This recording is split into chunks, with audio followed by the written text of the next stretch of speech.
All right, now we are continuing what we learned yesterday in the Dvar Malchut and the speeches of the Lubavitcher Rebbe that he gave in the end of the year 1991. And it's talking about the holiday of Hanukkah. It's talking about the holiday of Hanukkah that we defeated the Greeks. And we defeated the Greeks by means of oil. We celebrate by oil. What is oil? So the Rebbe says that the main thing of the Greeks was that they did not oppose the learning of the Torah. They opposed the holiness of the Torah. They didn't like this idea of holy. They didn't like this idea of anything is holy. No holiness. What's holiness? Holiness means that there's a creator, and we can't possibly understand what that means. But it's the ultimate truth. And the creator told us to do commandments. And when we do commandments, that the creator reacts. This, the Greeks opposed. The whole idea was detestable to them. The Greeks succeeded by believing in themselves. The Greeks were tremendously successful. And they had art, and they had, culture and philosophy and success. They had an army that won, defeated battle after battle. And they conquered the Holy Land. So obviously, that's it, right? No more Holy Land. Now it's Greek land, right? That's what the Greeks said. And therefore, the Greeks even said, listen, Jews, we're not here to kill you, to conquer you, to this. We just want you to accept our philosophy. And it's the successful philosophy. This is the spirit of the times. And the majority of the Jews agreed with them. But a small handful of Jews said, no, we are going to do things the way that God wants. They went into the Holy Temple, and the Greeks didn't destroy the temple. They just defiled the temple. And on that, just this little point of defiled or not, holy or not holy, on that they fought this battle. And that's the whole thing of Hanukkah. So therefore, we celebrate Hanukkah with oil. Now, oil floats above all other liquids. Oil floats above all the liquids.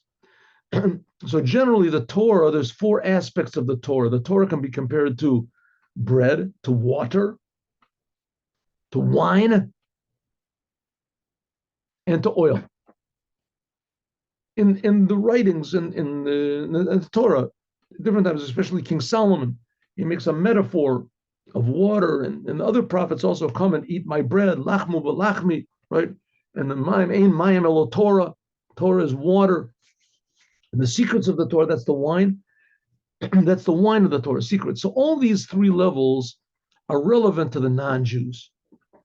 The non-Jews, they can use the Torah because it's wisdom, it's wise, the Torah is very impressive, the Torah is very interesting, and also there's secrets, there's the mysteries of the Torah, right? Non-Jews can also appreciate the mysteries of the Torah. There's the Kabbalah Center and all these things, right? That's relevant to non-Jews as well. The secrets, where your eyeballs come from, and where your power of hearing comes from, and where love comes from, and where this comes from. You can fix up your personality, and you can win friends and influence people. The secrets of the Torah. So the Greeks said, okay, we'll agree with all that stuff. That's, in fact, we like that. That's really nice. Jews are smart people. Am chacham v'navon. And we appreciate that, and we appreciate your gods, and we appreciate everything. We also have our gods. They said, but all of it, there was one little group that said, no, the main thing of the Torah, the main thing of the Torah is, of course, the body of the Torah, the commandments of the Torah, but there has to be the oil. The oil is the secrets of the secrets. What's the secrets of the secrets? What I told you before, that God really exists and really creates us. And this is not just you don't understand it. It's not in the realm of understanding. It's like trying to see sounds. You can't understand. Trying to grab mathematics with your hands, right? A philosophical idea with your hands. You can't. It's not the right. Your mind is not the right sense to use. It's not the right the vehicle or vessel to deal with godliness. Godliness is not in the realm of understanding. Some of it is, of course. You have to love God. You have to understand as much as that's what Chassidut is. But the essence of the whole business is what's called chachma, that's called faith. And you can't possibly, not you can't understand God. You might think that, like God is like Einstein or somebody, he's so smart, you can't understand. It's not in the category of anything in the creation. God is the creator. I think we said this before. God doesn't really exist in any way we can define the word as existence. God creates all existence. But on the other hand, everything that exists is being created by God. God is intimately creating you right now. He's creating me. So if so, God is infinitely above understanding. On the other hand, God is the most obvious thing in the world. He's creating us. That's called holiness. That's called it. And that the Greeks totally opposed, that this God gave commandments and that God cares that we do the commandments and he reacts to the commandments and it makes a difference what we do. What type of a God is that? Right? There's not a God that what's a God like that? We want a God, you stay up in heaven, God, you be up there as Zeus or whatever it's called, and you stay up there in Mount Olympus and we do whatever we want. And then they make up these books. What the Greeks had? They had the Iliad and the Odyssey, wasn't it? Huh? The Iliad and the Odyssey they had. They made up these books. Who wrote it? Homer wrote? I don't even remember. I think anyway, so they made up their own Bible where their gods do what they do. That's what they do. They cheat on their wives and they do all these crazy things. Right? They kill and they murder and they rape and they, oh, that's God. Oh, that's a real God. So the Jews said, okay, we'll go for it. And there was a handful that said, no, we won't go for it. And that's the oil of the Torah. That's the godliness of the Torah. Okay, let's explain this. You do what's known, Hayavanim, the Greeks. One second, I got the wrong thing over here. I got it here. It goes like this. You do what's known, Hayavanim, the Greeks, they were the level of Chachma of Klippa. They were wisdom of Klippa. Klippa means a shell. But let's say for normal terms, this is what's called wisdom of selfishness. Klippa is a shell. Right? Your selfishness covers over the fact that you're being created, how much God loves you. It creates a thing. That it's a shell. Chachma chitzoni. Now the Greeks were pretty wise, they were pretty amazing stuff. I can't really say that I remember everything that I learned, but I learned it in university.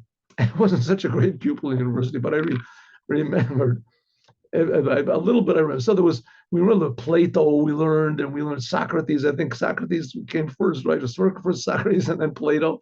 And then somewhere came along Aristotle. I think he was this.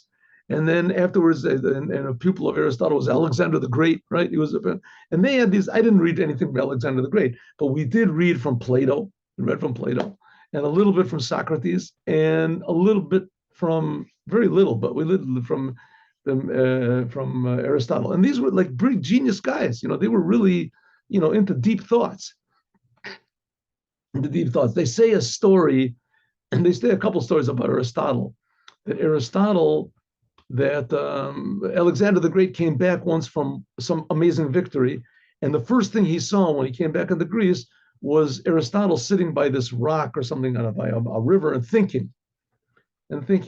So he told to one of his generals, there is my dear teacher, my beloved teacher. Go over and tell him that I'll give him anything that he wants. I just finished conquering like half of the world or something. Anything that he wants, I'll give to him. So they went over, the general went over and he came back and he said, did you talk to him? Yes. You told him anything? Yes. What did he say want? What did he desire? Anything he desires, I'll give him. He said he desires that I should leave him alone, let him think. That's what his thoughts were more valuable than getting half of who knows whatever, Zambia or whatever he wanted to give to. So just thinking, they were tremendous philosophers, tremendously deep minds. They say that I think in Moy Nevuchim that the Rambam says that Aristotle reached the highest levels of understanding that a human being can reach. I didn't see this. Somebody told me. In the case, they were tremendously wise, but it was Chachmas Chitzonim. They used their wisdom to understand and to explain their own egotism. Shebezamanahu, that in those days, hayu philosophim machishim, that they denied benavua. They said that there's no such thing as prophecy, that God cares about what we do, that God gives prophecy to people. Shenit Pashtas Chachma Yavanis. Then there was the wisdom of Greek wisdom was that was the philosophy of the time. But Ratzol is Gaber al Chachmas Kabbalah, and they wanted to overpower the wisdom of the wise men of Judaism, the rabbis. So opposing the rabbis didn't. It began, before Christianity started. This is the Greeks were like what, 250 years before, something like that. And La'amin, they wanted to do away with believing in God, over mitzvotov, and His commandments. Because what did they say? Hula Maila Maila, that God is very, very above from the level of Chachma Vasaga. This is like the Eastern philosophies also. That's what they say. God doesn't care about what we do. And therefore, Ta'amu, Tmeu, therefore, they defiled all of the oil. Oil, we said, is wisdom. And they defiled the oil. They wanted the oil, they wanted the Jews to use the oil. They wanted the Jews to light the candles, but they wanted the Jews to do it on their terms. They wanted the Jews should forget that the Torah comes from God. The Torah is a religious book like every other book. There's a lot of religions. Each one has their own Bibles, whatever they are, the Rosetta Stone or something like that. All of them have their own things. Why not the Jews also? But don't think that it comes from the creator of the universe. That's absolute truth for everybody. And that it's binding. It's from God's creating you. Yeshlom, we can say, Shehit Gabrut Chachmas Yavan, that the strengthening of the wisdom of Greece, Chachma of Klippa, which is Chachma of Klippa of egotism, Ad Kedekach was so much that they wanted the Jews to forget God's Torah, Yimitzad, Hayanika Shalaem Michachmas Torah. Because where did they get this power? They got the power from the Torah, that they used it in an improper way. Metzina, we find Milam Yocheres Belashan Yavam. We can see this in the word Greece. Now, the Greeks were big philosophers, they were big geniuses, and they were very aware of all of the other types of wisdom in the world. So they knew about the Torah. They knew what it says in the Torah, and they knew that the Jewish people were wise, that the Jewish people lived according to the Torah, and they wanted to understand this. They were very inquisitive people, very curious people, right? They were genuine philosophers, and any question they had, they wanted to deal with it and understand it as best as they could and to answer it. So this began the whole thing, which is now is morphed, into these other religions where they take the Torah and misuse the Torah and twist the words of the Torah, etc. The Greeks did it, and we can see in the letters of Greece. The word Greece in Hebrew is Yavan, Yud Vav Nun. Notice anything about these letters? It starts off, goes down a little bit, Yud, then it goes down more, and then it goes down even more, longer and longer. Even in the books, Torah and the prophets and the Ketuvim and the writings in Judaism. Ketuvim is like Psalms and Shir HaShirim and Lo Hitiru Shichtavim. It's not permissible to write these books in Judaism in any other language except for Greek. Now, we don't know what the Greek language is now. It's a different script now than it was back then. But nevertheless, there was a certain degree of holiness. This is a very strange thing, which I have to admit that I never really understood it. But the explanation that's given is that the Greek writing, the Greek aleph base is different back then. We're talking about 2,500 years ago, 2,400 years ago. And it was different than it is now. Nevertheless, it is permissible to write the Torah in Greece. Omer Korah, that's where we get this idea from the three sons of Noah. Noah, Shem, that was from Jews came from. Ham and Yafet. What's Yafet? Yaft Elokim liyafet, sheyishkan ba'oel Hashem. It says that Yafet, this is the source of Greece, and it says that Yafet will dwell in the tents of Shem. Now, Shem is the Jews. Yafito, the beauty of Yafet, this is the language of Greece, Greek. Lashono Yafet is good. Mishal kol b'nei Yafet, that all of the other all of the other sons of Yafet. the sons of Noah. This is it is in it will be an Ohel Shem. The language of Yefet will be in the tense of Shem. From this, they learn that it's okay, it's even permissible to write the Torah in that ancient Greek. Until Shabadku v'matzu, that they searched she'ein b'Torah yacholot litargem, the Torah cannot be translated except in Greek. As Nishtana Lashon Yavin says that the Greek language was different than all the other languages. Lefisha Muvan, it was understood by the Jewish wise men. Mipenei she'em pirshu Torah, they explained the Torah in Greek to Ptolemy HaMelech, to King Ptolemy. But King Ptolemy was also a philosopher also. And Shenif Parsamu Etzlam Oto Ataka Ajayata Etzlam Oto Lashon Kamo Lashonam. Ptolemy HaMelech, he took 70 wise men, of the Jewish people, and he put them in 70 different rooms, and he told each one of them that they had to translate the Torah. And they had to translate the Torah, each one, into Greek. You wanted to see if you got one wise man, that maybe he would be able to, change it around. So he took 70 and saw that each one of the translations was exactly the same, and then he knew that it was reliable. And it says that each one of the 70, they made 10 different changes in the Torah, and they all did it with Ruach HaKodesh, with, how do you say, holy inspiration. They all made 10 different changes in the language of the Torah. The main one, the most remembered one, is in the Torah begins by saying, Bereshit Bor Elokim, the beginning God created. And it could be translated as, the beginning created God. And that's what the Greeks said. The Greek philosophy said that there was no, God did not create the world. There are gods, but God is an aspect of the world. The world always was here. There always was something. That's Greek philosophy. You think I understand all the Greek philosophy? That was a Greek philosophy. Greek philosophy is there is no creator. The world always exists. The world was kodem, it says. The world always existed. Something always existed. Right? Like modern science today. There was a Big Bang. There was something. Where did the Big Bang come from? Where did the atoms come from? Where does the energy come from? There was always something. There was an ether. There was a vacuum. Who knows what? There was always something. That's what the Greeks said. The Greeks said there was always something, which is a little bit logical, right? Logical. If space seems to be infinite, right? You can imagine if you shoot a beam of light out, it'll just keep going. That's all. There's nothing to stop it. What's going to stop it? If it meets a wall, so the wall must have a thickness, so that what's on the other side of the wall? So it must be that it's infinite space. So if space is infinite, maybe time is infinite. Time is infinite, backwards, time is infinite. So everything was always there. Sort of logical. Could be, right? Could be. And so they say, what about God? They have all these guys.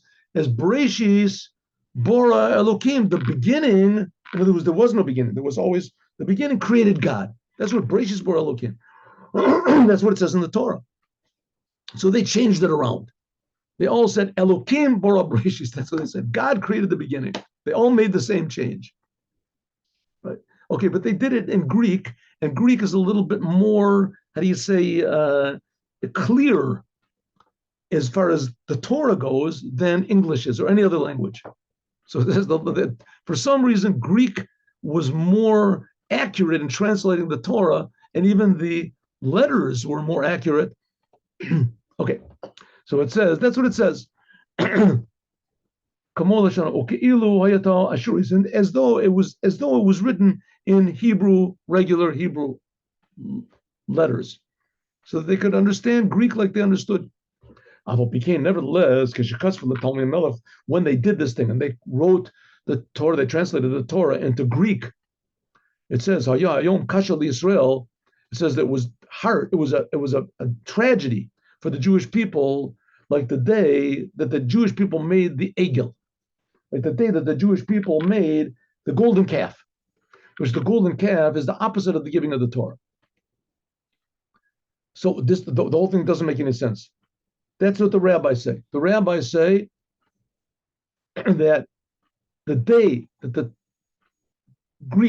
the Jews translated the Torah into Greece, The Greek, it says in the Megillah Tainus and other places, says that the day that the Torah was translated into Greek by these 70 elders, it was a tragedy, just like the day that the golden calf was made. Okay, the Rebbe is going to ask a question. What's the problem? What's so bad about translating it into Greek? And even more, it says that the Greek language is the only one that the Torah can properly be translated into. Of course, Hebrew is the best, but the Greek can be translated. So if so, it's not so bad. It's as if you can write a Sefer Torah in Greek. So you can't make a golden calf. You can't put a golden calf in the synagogue, in the shul. You can't put a golden calf. But you can put a Sefer Torah that was written in ancient Greeks. It's okay if you did it. Oh, how can that be? Is it a good thing or a bad thing? So the explanation is like this. Not only that, it says even more that when Moses, before he went over, he told the Jews to go over the Jordan River to go into the land of Israel. So they wrote the Torah on 70 they wrote the Torah in 70 languages on the rock. 70 languages, not just in Greece. It says they translated the Torah on this big rock, and 70 they put another rock in the middle of the sea, and they took it out, they put it on the other side. But anyways, there was big rocks. They wrote 70 languages. The Torah, God commanded them to write 70 languages. So what's so bad about translating it into Greek? It says that the day that they worship the golden calf. So writing into Greek was good or was bad? Well, first of all, we know that Greece is bad, right? The Greeks are bad. They tried to destroy the Torah, the holiness of the Torah, so it's bad.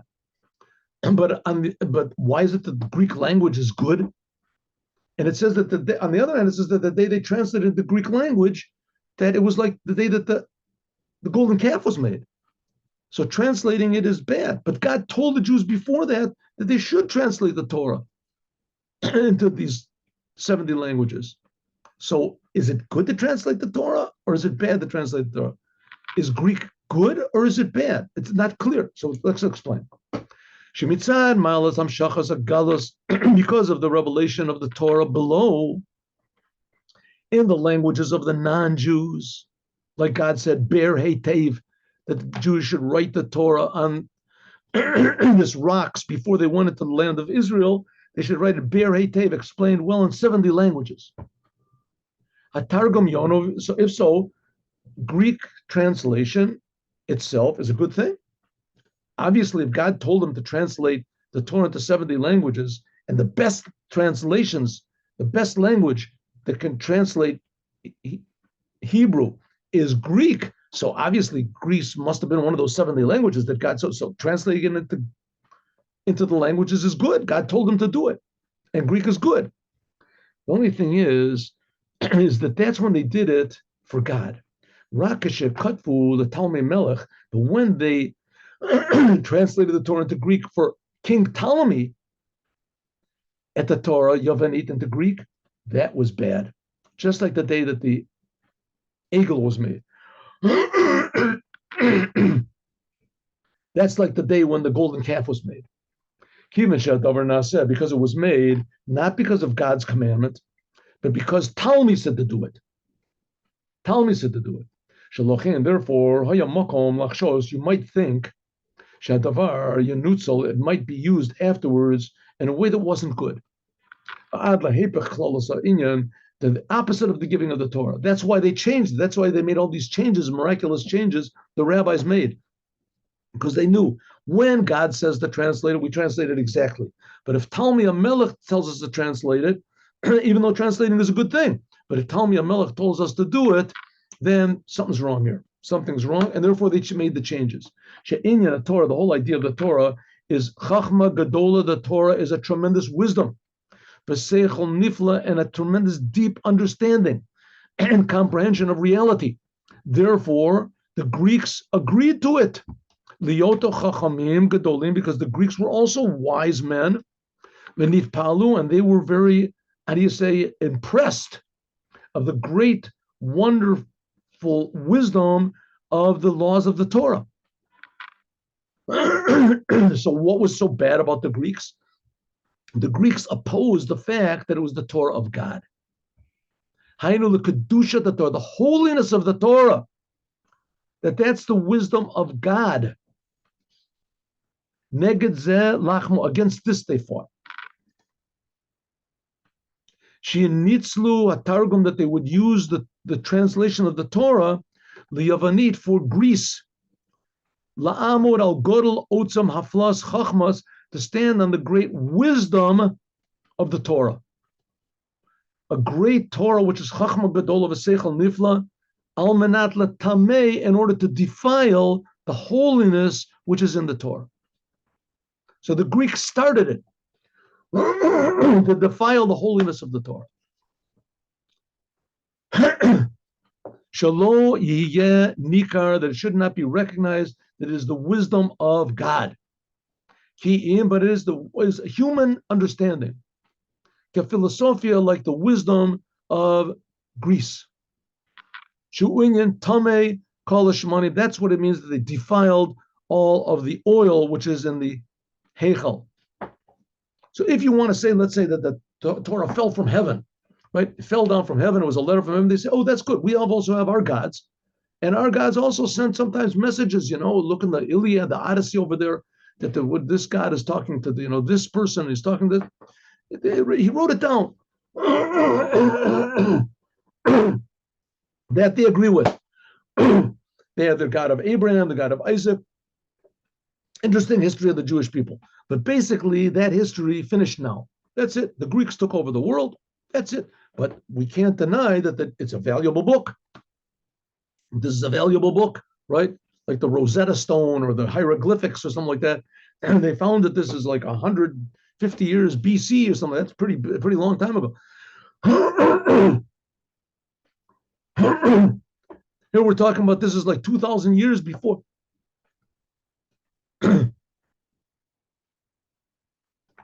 The 4,000 years ago, that's pretty good. So therefore they said, oh, well, the Torah is great. And look, when you read it, whoa, this is a really interesting book.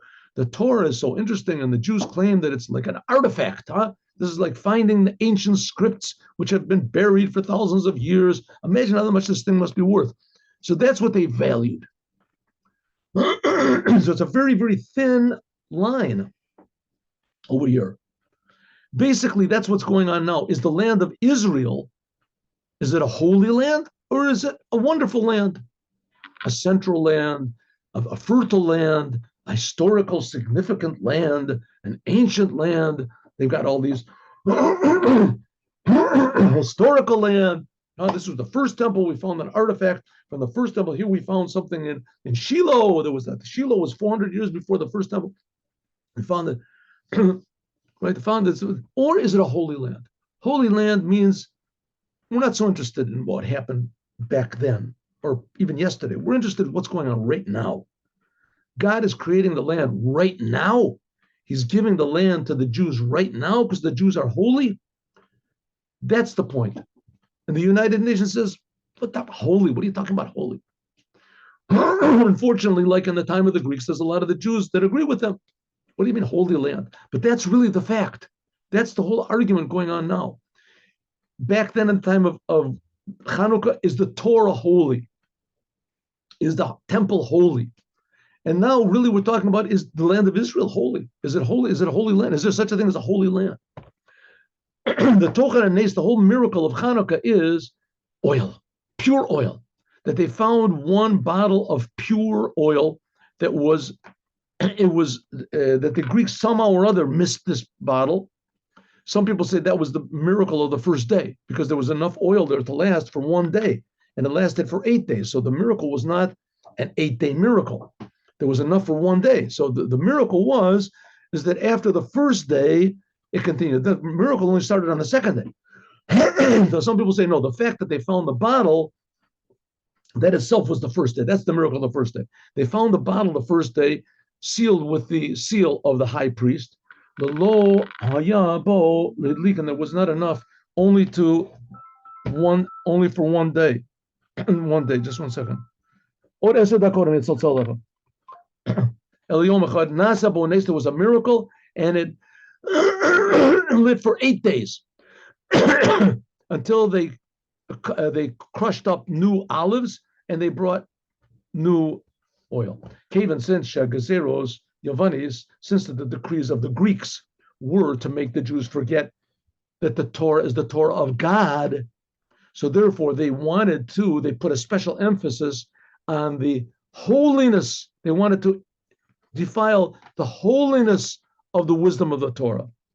Therefore, there had to be the miracle to stress the holiness of the wisdom of the Torah. Namely, that is the Torah of God. It's not the Torah of the Jews. Alone is the Torah of God. Same thing, the land of Israel. The land of Israel is not the land of the Jews, it's the land of God. The Torah belongs to God. It's your Torah. By means of this, Shematzu, that they found oil that was pure and the oil that had not defiled the Greeks. And even more, that they found one bottle of oil that was with the seal of the high priest. What's the seal of the Kohen Gadol? The high priest, this is the highest level of pure oil that it's impossible for the Greeks to touch it. This is the highest, most delicate level of purity. They found one bottle which was sealed by the, so to speak, it was such a pure high level that the Greeks couldn't, that's why the Greeks didn't notice it. It was out of their touch. That's the essence of what every Jew is. It's out of the touch. That's what holiness is. The non-Jews can't touch it. The same thing with the land of Israel, the same thing with the Torah. The Nase Bones, therefore there was made a miracle and they lit from it 8 days. Shivya means 7 days, in addition to the fact of the one day that there was enough to light. Kolelis, this is in the 7 days of the week of the time. So it began with the big miracle that they found the bottle. And that was the miracle. From this miracle of finding the bottle came the next 7 days of miracle. Excuse me. This whole idea of pure oil is especially stressed when we learn the concealed aspects of the Torah. Because the learning the revealed Torah, since that you're working in things of the world, you're understanding things, that in them we learn laws of the Torah as it can be, mitzada yerida, because the descent of the Torah into the world, you can, shemakirim ba'otzam haflas, you can understand the great wisdom of the Torah. That's a tremendous wisdom of Judaism, without to recognize that it is the wisdom of God.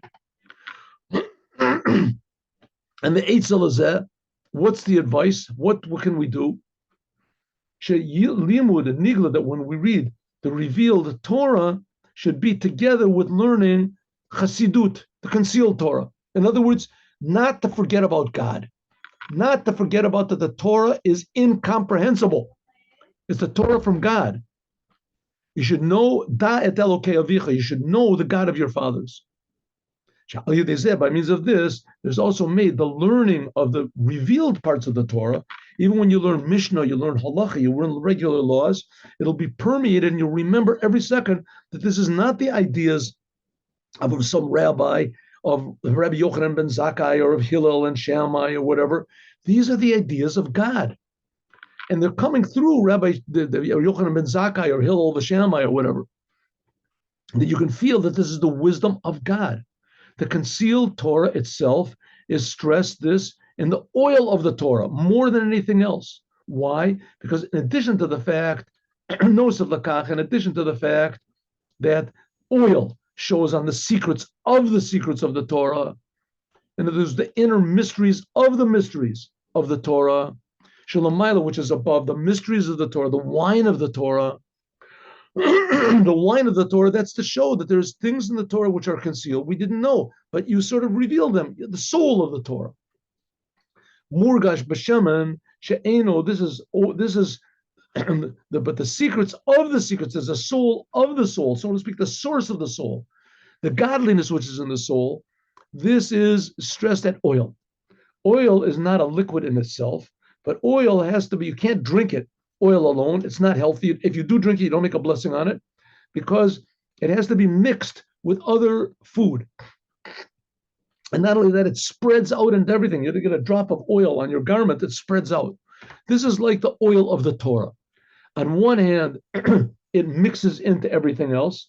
It unites with either the secrets of the Torah, the secrets of the secrets, and it mixes in with the revealed Torah, which that's the bread and the meat of the Torah, that also learning the revealed Torah will be permeated with the oil of the Torah, namely the godliness of the Torah.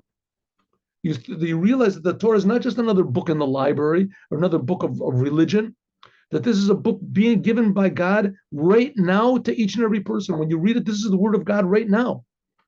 And even more, and also this is the main thing, that oil is a thing that shines. Shemen ha'ma'or, oil makes light. That by means of the oil of the Torah, the secrets of the Torah, the godliness of the Torah, mitgaleh shines the light of the Torah and the inside of the Torah. It shines in everything that you do, everything you say, your day-to-day life, and not only in the four amos of a Jew in your personal area, but also outside the whole entire area. Wherever you go, it remains, and even in places where you don't go. Just the fact that you're doing what the Torah wants and you're doing with the belief in God, this is like a light in the holy temple that shines up the whole world, even though the world doesn't feel the actual physical light, like it's expressed in the lighting lights of Hanukkah. The lights of Hanukkah, that's the whole idea, that the mitzvah to put it outside, that you can put the lights of Hanukkah outside of your house, and you light them in the darkness, until there's no one left in the marketplace. It says the regular Tarmudai, it was a group of people that were called the Tarmudai. The Tarmudai, that they were the last people remaining in the marketplace, even in the darkness outside in the marketplace. There was the Tarmudai, that's the letters of Moredet, that's hinting at people that rebel against God. The same letter Tarmudai is Moredet, means to rebel. Nevertheless, the lights of Hanukkah shine there. The lights of Hanukkah negate and do away with all of this opposition to God. Shalu yishar afilu regel, not even a foot of the Tarmudai will be there. The rega, even for 1 second. Kol el davar hagorem, v'kol agorem, the gorem la'efsharut. There won't even be a possibility of selfishness, of egotism, of bad, or even a possibility of rebelling against God. And even more than this, that the light of Chanukah will call kilion v'kalos nefesh. It'll bring about what's called an expiration of the soul. Not an expiration in a bad way of dying, but an expiration of like a longing, an appreciation. Kalya de maliusa. Gam the regla la tarmudai, even the feet the Tarmudai. Shagam heim yavo, they will come to this level of kalos and nefesh. About kalos and nefesh. I mean, it just pops into my mind, and I'll just tell you this. I don't know if it's the same thing, but I'll tell you. Once in a while, they show on YouTube. So the people decide they're going to surprise their father. Their father's like 70 years old, and they look around and they find the original Corvette or the original whatever it's, GTO, what is it, that their father used to have in the 60s when he used to drive. And this was like his prize, Harley Davidson, his thing that he used to have, and he had to sell it because he didn't have any money. And they buy it for him. They say, Dad, we have a surprise for you on your 70th birthday, 80th birthday. They take him out, and he sees there it is. It's his old Corvette, the same color.